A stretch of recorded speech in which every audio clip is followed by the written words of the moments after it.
ધીમે ધીમે ફેરવીને રીંગણાને સરસ રીતે શેકી લો.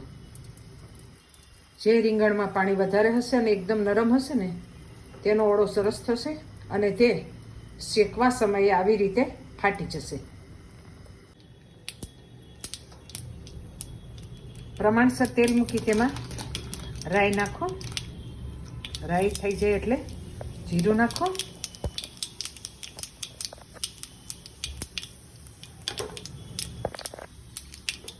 જીરું બરાબર થઈ જાય એટલે હિંગ નાખી દો.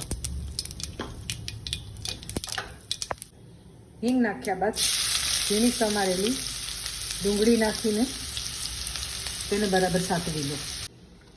બીજી તરફ આપણે જે શેકેલું લસણ અને શેકેલું રીંગણ રાખેલું તેને બરાબર મેશ કરી લો.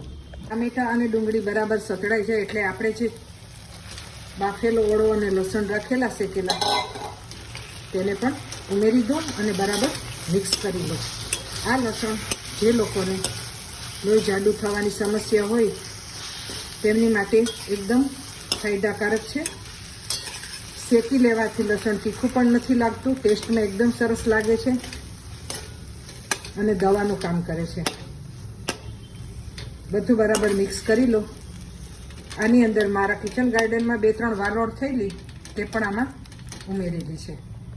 બાફેલા રીંગણ, લસણ, ડુંગળી અને ટામેટાં બરાબર મિક્સ થઈ જાય એટલે બધા મસાલા કરી લો.